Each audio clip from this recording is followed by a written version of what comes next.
I'm back at my space in Agraria. I hope you had a good time exploring the trees in your space. I have one here. I've done my research online and also using the book that is the same as the link I gave you. I know that this is a hackberry tree and it produces berries that some people like to eat. I'm going to check out my tree some more this week, and you can do the same thing with the trees at your house. First, I'm going to use a piece of white paper and a crayon. Now I've pulled the paper off of the crayon, and now I'm going to try to do a rubbing of my tree to see what the bark looks like, and so I can keep this in my nature journal, because I can't fit this whole big tree in my nature journal. I've checked out and made sure that I stay away from the vine that is on my tree.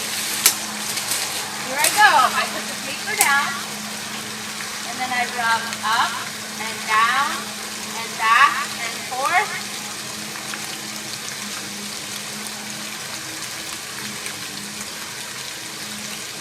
And it makes a pattern on my paper. I'm also going to pick up a leaf from that tree. And I'm going to do the same thing on a different paper to make a leaf rubbing. The first one was a bark rubbing. This one is a leaf rubbing. I put the leaf down first. I put the paper on top.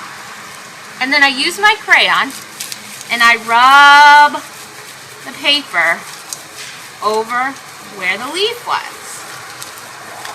And now, this is how I can keep my leaf in my nature journal forever.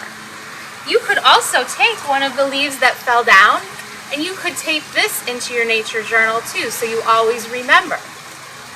There's something else that we can do with our tree today. I really want to explore all the things about it.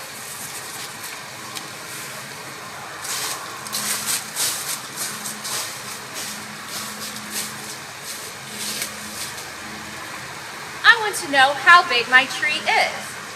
So I've gotten a piece of yarn about as big as my arm span, my wingspan. Now I'm going to wrap it around the tree.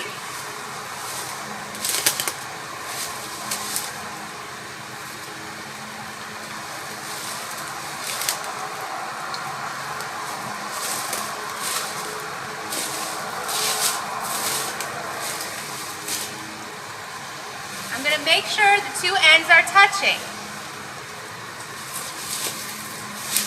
And that is how big my tree is around. That's the circumference of the tree. I wonder how many inches that is.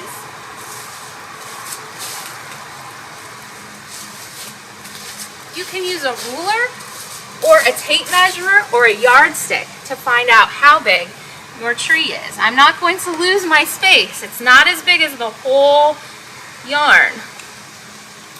So I will put the beginning of my measuring tape right where my finger was. And then I will stretch my yarn out all the way to the end. Make sure it's straight. And I will see that my tree is 4 feet and 6 inches long. That's a lot of inches. I could also count the inches. There's lots of different ways I can measure. There's a lot to know about the hackberry tree. I know about this space. And next, I'm going to plot it on my map in my space. So I had to come inside because it was starting to rain. You can see I have my map of my space here.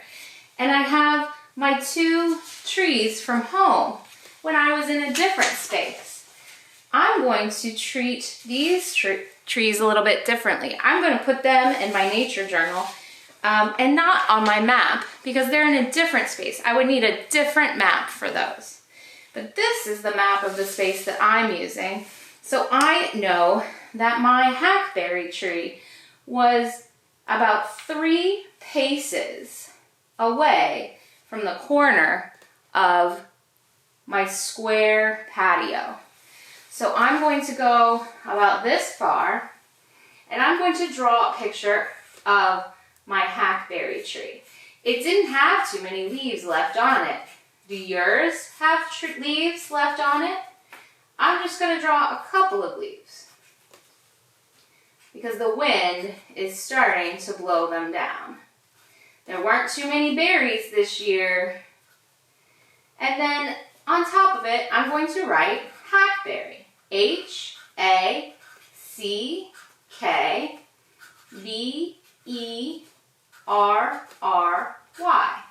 That's how you spell hackberry. If you're not sure how to spell your tree, you can look it up in the field guide. I sent you a link. Pretty soon you'll be getting your very own field guide book as well. I'll see you later. I can't wait to hear more about the details of your tree.